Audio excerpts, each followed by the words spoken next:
ఇప్పుడు మనం చూస్తున్నది స్వర్ణగిరి వెంకటేశ్వర స్వామి గుడి. ఈ స్వర్ణగిరి వెంకటేశ్వర స్వామి గుడిని యాదగిరి తిరుమల అని కూడా పిలుస్తున్నారు. ఈ స్వర్ణగిరి టెంపుల్ అనేది మనకి మార్చ్లో ఓపెన్ అయ్యింది, మార్చ్ 2024లో. ఇది ఆల్మోస్ట్ లైక్ 7 years ఈ కన్స్ట్రక్షన్ అనేది జరిగిందన్నమాట. ఈ స్వర్ణగిరి గుడి ఎక్కడ ఉంది అంటే, మనం హైదరాబాద్ నుంచి యాదగిరికి వెళ్ళే దారిలో భువనగిరి దగ్గరలో ఈ స్వర్ణగిరి గుడి అనేది కట్టున్నారు. ఇది మనకి చిన్న జిఆర్ స్వామి వారిచే ఓపెన్ చేయబడింది అనమాట. మనకి యాదగిరి కన్నా 20 kilometers ముందే మనకి ఈ గుడి అనేది కనిపిస్తూ ఉంటుంది. మనం హైవే మీద నుంచి ఒక 1-2 kilometers లోపలికి వెళ్తే మనకి కంప్లీట్గా గుడి దగ్గరికి అనేది మనం వెళ్తూ ఉంటాం అన్నమాట. ఇక్కడ బస్ అవైలబిలిటీస్ ఉన్నాయి. మన ఓన్ ట్రాన్స్పోర్ట్లో కూడా మనం గుడికి అనేది వెళ్ళచ్చు. అండ్ ఆటోస్ కూడా అవైలబుల్గా ఉన్నాయి. ఎవరు ఏ కంఫర్ట్ అయితే అందులో ట్రావెల్ చేయొచ్చు ఈ గుడికి. ఈ గుడి మనకి ఉదయం 5 గంటల నుంచి మధ్యాహ్నం 2 గంటల వరకు ఓపెన్గా ఉంటుంది. అండ్ మళ్ళీ సాయంత్రం 4 గంటల నుంచి 9 గంటల వరకు కూడా రోజు ఓపెన్గానే ఉంటుంది. మనం గుడికి ఎంటర్ అయిన వెంటనే ఫస్ట్ మనకి పార్కింగ్కి ఛార్జెస్ అనేవి తీసుకుంటారు. కార్ పార్కింగ్ అయితే 50 rupees అనేది మనకి ఛార్జ్ చేస్తారన్నమాట. ఈ పార్కింగ్ అనేది మన గుడికి వెనక సైడ్ అనేది అవైలబుల్గా ఉంటుంది. అండ్ మనం గుడికి ఫస్ట్ ఎంటర్ అయిన వెంటనే మనకు కనిపించేవి స్వామివారి పాదాలు. ఇవి చాలా పెద్ద పాదాలు. మనం ఇక్కడ చూస్తున్నాము అంత పెద్ద పాదాలు మనకి ఎంట్రన్స్లోనే స్వామివారివి కనిపిస్తాయి అన్నమాట. ఈ గుడి మార్నింగ్ కన్నా మనకి నైట్ టైం చాలా అద్భుతంగా ఉంటుంది.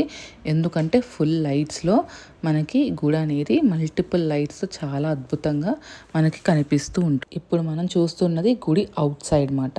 కంప్లీట్గా గుడి అవుట్ సైడ్ నుంచి ఎలా ఉంటుందో అనేది మీకు చూపిస్తున్నాను. సో గుడి ఎంట్రన్స్లోనే మనకు అలా చిన్న రథంలో ఇది ఉంటుంది. ఇటువైపు చూస్తే మనకి స్వామివారి పాదాలు అనేవి కనిపిస్తాయి అన్నమాట.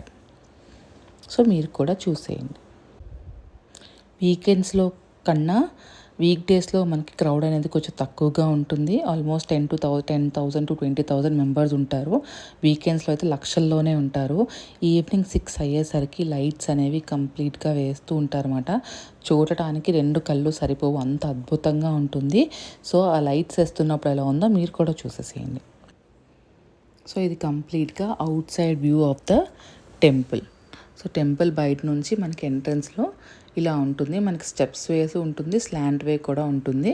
ఏది కన్వీనియంట్ అయితే అది ఎక్కచ్చు. నేను ముందుగా చెప్పాను కదా స్వామివారి పాదాలు చూసారా ఎంత పెద్దగా ఉన్నాయో. సో మనకి స్వామివారి పాదాల వెనకాతలే వైకుంఠ ద్వారం అని చెప్పేసి ఉంటుందన్నమాట. ఈ వైకుంఠ ద్వారం నుంచి మనం పైకి వెళ్ళటానికి 108 మెట్లు ఉంటాయి. ఈ 108 మెట్లకు మనకి 10 మండపాలు అనేవి కనిపిస్తాయి అన్నమాట. ఈ 10 మండపాలకి ఒక్కొక్క అవతారం అనేది ఉంటుంది. 108 మెట్టుల్లో మనం ఎక్కిన తర్వాత మనకి వచ్చేది గుట్ట, అంటే పైకి వెళ్తాం అన్నమాట. 108 మెట్లు మనం వెళ్ళిన తర్వాత 108 మెట్లలో 10 మెట్లకి మనకు ఒక మండపం అనేది కనిపిస్తుంది. ఆ మండపంలో ఒక్కొక్క అవతారం అనేది ఉంటుంది అన్నమాట. అంటే 10 మెట్లకి చెప్పిన ఒక అవతారం, అంటే 10 అవతారాలు అనేవి మనకి విగ్రహ రూపంలో పాలరాతితో చెక్కున్నారు. అవి కనిపిస్తూ ఉంటాయి. అండ్ గోవిందనామాలు కూడా మనం ఎంటర్ అవుతూ మెట్లు ఎక్కుతుంటే కనిపిస్తూ ఉంటాయి అన్నమాట.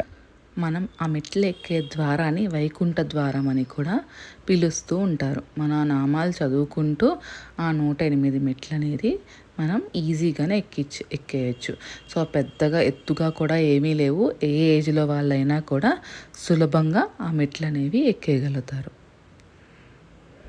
మనం మెట్లు ఎక్కుతుంటే ప్రతి 10 మెట్లకి మనకి లెఫ్ట్ సైడ్ పాలరాతిలో మనకి 10 అవతారాలు అనేవి కనిపిస్తాయి అన్నమాట. సో మనం పైకి ఎక్కిన తర్వాత వైకుంఠ ద్వారం నుంచి మనకు ఫస్ట్ కనిపించేది విజయ స్తూపం ఏంటంటే, ఎవరైతే సంకల్పం చేసుకొని దీని గుడి అనేది నిర్మిస్తారో వాళ్ళ పేరు పైన ఆ విజయ స్తూపం అనేది నిర్మిస్తారు. అక్కడి నుంచి కొంచెం మనం ముందుకు వెళ్తే మనకు కనిపించేది గరుక్మంతుడి విగ్రహం కనిపిస్తూ ఉంటుంది అన్నమాట. చూసారా లైట్లలో ఎంత బాగుందో, ఎంత అద్భుతంగా ఉందో గుడి అనేది. అక్కడి నుంచి మనకు ఫస్ట్ కనిపించేది ఆంజనేయ స్వామి గుడి, ఆంజనేయ స్వామి విగ్రహం. ఇది మనకి గుడికి బయట ఎంట్రన్స్ ఎలా ఉంటుందో అని చెప్పేసి ఇక్కడ కంప్లీట్గా ఉంది అన్నమాట. చూసారా అక్కడ ఆంజనేయ స్వామి మండపం ఎలా కనిపిస్తుందో, ఇది మనకి పైనుంచి కిందకి గుడి ఎలా ఉంటుందని చెప్పేసి ఇది overall view of the temple. So మనం పైకి ఎక్కిన వెంటనే ఫస్ట్ మనకి రైట్ సైడ్ మనకి హనుమాన్ మండపం అనేది కనిపిస్తూ ఉంటుంది. ఇక్కడ ఈ హనుమాన్ మండపం ఆల్మోస్ట్ లైక్ 120 feet హైట్లో ఉంటుంది అన్నమాట. రోజు సాయంత్రం గుడి చుట్టూ ఉన్న మండ వీధుల్లో స్వామివారికి ఊరేగింపు అనేది ఉంటుంది అన్నమాట. సో మేము కూడా ఆ టైంలో వెళ్ళాము. ఊరేగింపు అయితే చాలా బాగా జరుగుతుంది. సో మీరు కూడా చూసేయండి.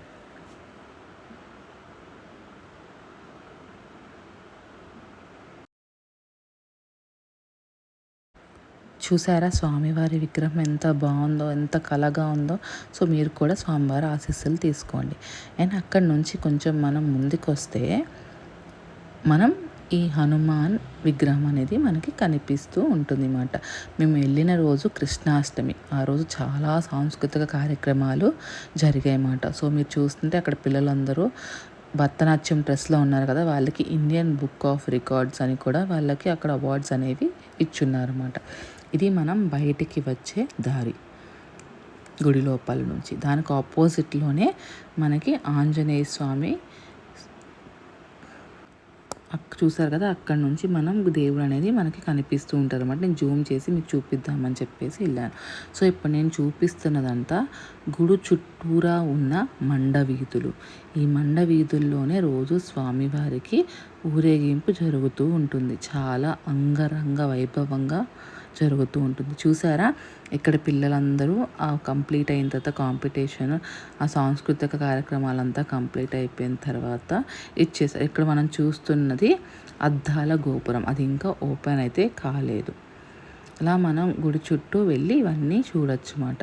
ఇది గుడి వెనక సైడ్ అన్నమాట. గుడి వెనక సైడ్ కూడా మనకి గోపురం అనేది ఉంటుంది. సో అక్కడ మనకు చూపిస్తున్నాం కదా, అక్కడ కనిపిస్తుంది కదా. సో చూస్తున్నారా అక్కడ మనకి గోల్డ్లో గోపురం పైన కనిపిస్తుంది విమాన వెంకటేశ్వర స్వామి. సో అలా ముందుకెళ్తే మనకు అక్కడ పెద్ద మహల్లా కనిపిస్తుంది కదా, అదేంటంటే స్వామివారి కళ్యాణ మండపం, నిత్య కళ్యాణ మండపం అన్నమాట. రోజు ఇక్కడ నిత్య కళ్యాణ మండపంలో రోజు స్వామివారికి పూజలు అనేవి జరుగుతాయి. ఇది ఆల్మోస్ట్ లైక్ 1200 members ఈ మండపంలో పడతారు. అండ్ కళ్యాణ మండపం కిందే అన్నదాన సత్రాలు కూడా ఉన్నాయి. నిత్య అన్నదానాలు జరుగుతూ ఉంటాయి. అక్కడ కూడా ఆల్మోస్ట్ లైక్ 1200 members కూర్చొని అన్నప్రసాదాలు స్వీకరించవచ్చు. అండ్ ఇక్కడ అన్నప్రసాదాలే కాకుండా ఫ్రీ ప్రసాదం కూడా రోజు డిస్ట్రిబ్యూట్ చేస్తూనే ఉంటారు అన్నమాట. అక్కడ నుంచి మన రైట్ సైడ్కి వస్తే అక్కడ మనకి వరాహస్వామి కనిపిస్తూ ఉంటారన్నమాట.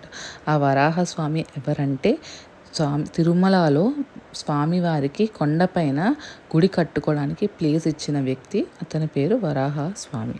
సో అతనికి కూడా ఇక్కడ గుడి అనేది ఉంటుంది అన్నమాట. అక్కడ మనకి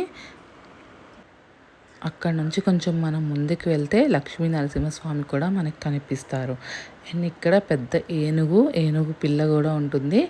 స్వామివారికి ఏనుగు అంటే చాలా ప్రీతికరం. మనం ఏ వెంకటేశ్వర స్వామి గుడుల్లో చూసినా కూడా మనకు ఏనుగు అనేది దర్శనమిస్తుంది. సో మీరు కూడా చూసేయండి. ఇప్పుడు మనం హనుమాన్ గురించి మాట్లాడుకుందాం. ఇందాకే చెప్పాను కదా, ఇది పెద్ద హనుమాన్ మండపం అని చెప్పేసి ఇది ఆల్మోస్ట్ లైక్ 120 feet హైట్లో ఉంటుంది. ఇందులో మనకి ఆంజనేయ స్వామి 30 feet హైట్లో ఉంటారన్నమాట.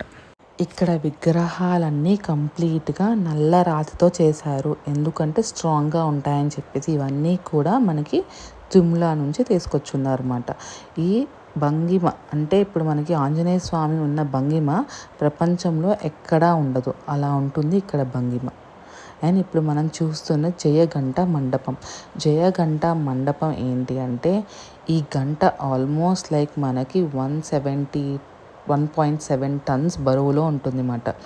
ఏషియాలోనే పెద్ద గంట ఇది. దీని తర్వాత ఎంతకన్నా పెద్ద గంట మనకు రీసెంట్గా అయోధ్యలో కూడా పెట్టున్నారు. ఈ గంట మనం ఒకసారి కొట్టారంటే అది ఆల్మోస్ట్ లైక్ 2 minutes వరకు మనకు ఆ సౌండ్ వినిపిస్తూనే ఉంటుంది.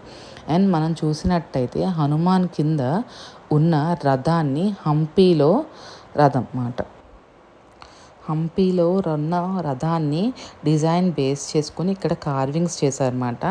ఇది కంప్లీట్గా 5 ఇయర్స్ పట్టిందంట ఓన్లీ రథం అనేది మనకి చేయటానికి. ఆ రథం పైనే మనకి ఇక్కడ ఆంజనేయ స్వామి అనేది ఉంటారు. అండ్ ఆ భంగిమలో సైడ్కి వంగి నవ్వుతూ ఫేస్ చాలా బాగుంటుంది. చిన్న పిల్లాళ్ళ భంగిమ అనేది ఎక్కడ ప్రపంచంలోనే ఇలాంటి విగ్రహం అనేది ఎక్కడా లేదు.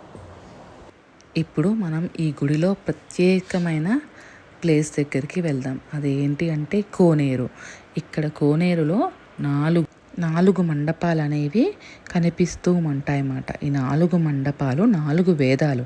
అంటే ఈ 4 వేదాల మధ్యలో మనకు కనిపించేది జలనారాయణుడు. అంటే కోనేరులో సర్పంపై మనకి నారాయణుడు పరుకుని కనిపిస్తూ ఉంటారన్నమాట. ఇలా మనకి ప్రపంచంలో 2 గుళ్ళో ఉన్నారు స్వామివారిలా. ఒకటి నేపాల్లో, ఒకటి ఇక్కడ మన స్వర్ణగిరిలో. సో మీరు కూడా చూసేయండి. స్వామివారు మనకి ఇక్కడ సర్పంపై ఉంటారు. సూర్యుడికి ముఖంగా ఉంటుంది ఆయన ఫేస్ మాట. చూసారా, చాలా అద్భుతంగా ఉంటుంది. అండ్ ఇక్కడ స్వామివారు ఆల్మోస్ట్ లైక్ మనకి 25 టన్స్ మాట. ఆ విగ్రహం సైజ్ అనేది 25 టన్స్. చూసారా ఎంత అద్భుతంగా ఉందో. ఈ గుడిలో ప్రత్యేకమైన ఆకర్షణ అంటే ఈ కోనేరు అనే మనం చెప్పుకోవచ్చు. మార్నింగ్ కన్నా నైట్ లైట్స్లో ఇంకా చాలా అద్భుతంగా ఉంటుంది ఈ ప్రాంగణం. సో మీరు కూడా చూసేసి స్వామిని దర్శించుకోండి. మొత్తం ఈ గుడి అంతా కంప్లీట్ చేయడానికి ఆల్మోస్ట్ లైక్ 7 ఇయర్స్ పట్టిందంట. సో చూసారా, మొత్తం అంతా రాతి కట్టడమే. మొత్తం రాయి అంతా తిరుమల నుంచి తీసుకొచ్చున్నారు. ఈ 4 పక్కల 4 ద్వారాలు, 4 మండపాలు. సో మీరు కూడా చూసేయండి ఆ మండపాలని. చూసారా లైటింగ్స్లో ఎంత అద్భుతంగా ఎంత బాగుందో. ఇక్కడ స్వామివారిని దర్శించుకున్న తర్వాత చాలామంది ఇక్కడ వీడియోస్ ఫొటోస్ అనేవి కూడా తీసుకుంటున్నారు. మనం మార్నింగ్ వెళ్ళే కన్నా ఈ టెంపుల్కి నైట్ టైం వెళ్తే ఇంకా చాలా చాలా అద్భుతంగా ఉంటుంది వ్యూ అనేది. సో ఎవరైనా ప్లాన్ చేసుకుంటే మార్నింగ్ కన్నా ఈవినింగ్ టైంలో ప్లాన్ చేసుకోండి. చాలా అద్భుతంగా అనిపిస్తుంది మీకు కూడా. సో ఎవరైనా వెళ్ళకపోయి ఉంటే కొంచెం మీ బిజీగా ఉన్న టైంలో తీసుకుని ఒకసారి వెళ్ళి ఈ గుడిని చూసి ఆ స్వామివారి ఆశీస్సులు తీసుకొని మీరు కూడా రండి. సో నేను చెప్పాను కదా సాంస్కృతిక కార్యక్రమాలు జరిగాయని చెప్పేసి ఆ పిల్లలు కూడా అలా కనిపిస్తూ ఉంటారన్నమాట. సో మనం ఇలా స్వామివారిని దర్శించుకున్న తర్వాత మనకి గుడి 4 మండపాల వైపు కూడా మనకి దారి అనేది ఉంటుంది. సో మనం ఎట్ సైడ్ నుంచి వెళ్ళినా కూడా మనం బయటికి అనేది వచ్చేయచ్చు. అండ్ స్వామివారిని దర్శించుకున్న తర్వాత బయటికి వచ్చేసరికి మనకి కనిపించేది దీపాల స్తంభం అన్నమాట. ఈ దీపాల స్తంభం ఏంటి అంటే రోజు స్వామివారికి పూజలు చేయటానికి ఎప్పుడైనా ప్రత్యేకమైన రోజులు బ్రహ్మోత్సవాలప్పుడు దీపాల సేవ ఉన్నప్పుడు ఈ దీపాల స్తంభం అనేది కూడా యూజ్ చేస్తూ ఉంటారన్నమాట. సో ఇలా మనం అన్ని స్వామివారిని దర్శించుకొని ఆంజనేయ స్వామివారిని దర్శించుకొని వరాహస్వామిని దర్శించుకొని ఇవన్నీ దర్శించుకున్న తర్వాత మనం బయటకు వచ్చేసరికి మనకు దీపాల మండపం అనేది కూడా కనిపిస్తుంది. ఈ దీపాల మండపం కూడా దర్శించుకున్న తర్వాత మనం స్వామివారిని దర్శించుకుందాం. ఈ స్వామివారిని దర్శించుకోవటానికి మనకి చాలా ఫ్రీ టికెట్స్ ఉన్నాయి. 50 రూపీస్ టికెట్స్ ఉంది. అర్చన టికెట్స్ 100 రూపీస్ ఉంది. 1000 రూపీస్ డోనర్ టికెట్స్ అనేది కూడా ఉంటుంది. డోనర్స్ టికెట్ 1000 రూపీస్, దానిపైన 4 మెంబర్స్ వెళ్ళచ్చు. అండ్ 3000 రూపీస్ టికెట్ అనేది కూడా ఉంటుంది. అండ్ మనకి ఎక్కడికక్కడ సెల్ ఫోన్ కౌంటర్స్ ఉంటాయి, టికెట్ కౌంటర్స్ అనేవి ఉంటాయి అన్నమాట. మనకి ఇక్కడ పెద్ద రథం అనేది కూడా ఉంటుంది అన్నమాట. ఇది ఆల్మోస్ట్ లైక్ 40 ఫీట్ హైట్లో అనేది ఈ రథం ఉంటుంది. అక్కడ చూసారు కదా చెక్కతో కంప్లీట్గా చెక్కతో చేస్తున్నారు, టేకుతో. ఈ రథము మనకి బ్రహ్మోత్సవాల టైంలో మనం ఈ రథం అనేది యూస్ చేస్తారన్నమాట. చూసారా కంప్లీట్గా అక్కడ గుర్రాలతో మంచి చెక్కడాలతో ఆ వ్రతం అనేది చెక్కున్నారు, అది అక్కడ పెట్టున్నారు. ఈ మనం గుడి చుట్టూ చూసేది మండవీధులు. ఈ మండవీధులు ఏంటి అంటే రోజు స్వామివారికి ఊరేగింపు జరిగే గుడి చుట్టూ ప్రాంగణాన్ని మండవీధులు అని కూడా అంటారన్నమాట. ఇక్కడ రోజు అన్న సంతర్పణ అనేది జరుగుతుంది. దాన్ని సావిత్రమ్మ వంటశాల అని కూడా అంటారన్నమాట. సో ఇక్కడికి వేలాది మంది రోజు మనకి వస్తూ ఉంటారు వేరే వేరే ప్లేసుల నుంచి, కర్ణాటక, తమిళనాడు, గుజరాత్. ఇప్పుడు మనం స్వామివారి కోసం తెలుసుకుందాం. ఇక్కడ ఉన్న వెంకటేశ్వర స్వామి సువర్ణమూర్తిగా ఇక్కడ నిలవై ఉన్నారన్నమాట. ఇక్కడ మొత్తం ఆభరణాలు సువర్ణమయంలో ఉంటాయి. 16 కాంతుల స్వామికి, 16 అడుగుల స్వామికి 16 ఉపచార సేవలు చేస్తూ ఉంటారన్నమాట. 108 వైష్ణవ పుణ్యక్షేత్రాల నుంచి ఇక్కడ కర్ణాటక, కేరళ, తమిళనాడు నుంచి వాటర్ అండ్ మట్టి తీసుకొచ్చి ఇక్కడ గర్భాలయం కింద పెట్టి అప్పుడు దేవాలయం అనేది ఇక్కడ కట్టున్నారు. అండ్ ఈ గుడిలో ఇంకో ప్రత్యేకత ఏంటంటే ఎక్కడా లేడంటువంటి మదన గోపాలుడు, అంటే ఇటు 10 చేతులు అటు 10 చేతులు ఉన్న మదన గోపాలుడు కూడా కృష్ణుడు తాండవిస్తూ ఈ గుడిలో ఉంటారన్నమాట. మనకి ఇక్కడ రామాంజన వారు విగ్రహాలు కూడా మనకి ఇక్కడ ఉంటాయి. బంగారు బావి కూడా మనకి ఈ గుడిలో కనిపిస్తుంది. ఇది గుడి అంతా బయట ప్రాంగణం. సో మనం పార్కింగ్ లోపల నుంచి బయటకు వచ్చిన తర్వాత గుడి చుట్టూ ఇలా ఉంటుంది అన్నమాట. చాలా అద్భుతంగా ఉంటుంది. సో ఎవ్వరు మిస్ చేసుకోకండి. వీకెండ్స్లో క్రౌడ్ అయితే కొంచెం ఎక్కువ ఉంటుంది. సో వీక్ డేస్లో ప్లాన్ చేసుకోండి. సో మీ ఫ్యామిలీతో పాటు వెళ్ళి స్వామివారి దీవెనలు అనేవి మనకి హైవే మీద నుంచే టెంపుల్ అనేది కనిపిస్తూ ఉంటుంది. సో ఆల్మోస్ట్ లైక్ మనకి హైదరాబాద్ నుంచి అయితే 50 to 60 కిలోమీటర్స్ అనేది వస్తుంది రింగ్ రోడ్ పై నుంచి అయితే. చూసారా నైట్ వ్యూలో కూడా ఎంత అద్భుతంగా ఉందో గుడి. సో ఈ గుడిని మీరు కూడా మీ పిల్ల పాపలతో వెళ్ళి స్వామివారి దీవెనలు తీసుకోండి. నాకు తెలిసినంత వరకు గుడి గురించి మీకు చెప్పాను. ఏమైనా తప్పులు ఉంటే నన్ను క్షమించండి. ఇంకా మంచి మంచి కంటెంట్తో మీ ముందుకు వస్తాను. ఇది మనం చూస్తున్నట్టయితే బయట మాట. సో గుడిలో మనకి ఫోటోగ్రాఫ్స్ ఎంట్రన్స్ లేదు కాబట్టి నేను గుడి గురించి చెప్పేశాను. సో స్వర్ణగిరిని ఎవరైనా విజిట్ చేయకపోయి ఉంటే టెంపుల్ని వెళ్ళి విజిట్ చేయండి. చాలా అద్భుతంగా ఉంటుంది. అండ్ పార్కింగ్ కూడా చాలా పెద్ద ప్రాంగణంలో ఉంది. మన వెహికల్స్ తీసుకొని మనం వెళ్ళొచ్చు. చూసారా ఎంత అద్భుతంగా ఉందో గుడి అనేది. సో వెళ్ళి వెంకటేశ్వర స్వామిని దర్శించుకోండి. స్వామివారు ఆశీస్సులు తీసుకోండి. సో ఇలాంటి మంచి మంచి వీడియోస్ కోసం మా ఛానల్ని లైక్ చేయండి, షేర్ చేయండి, సబ్స్క్రైబ్ చేయండి అండ్ పక్కనే ఉన్న బెల్ ఐకాన్ని క్లిక్ చేయడం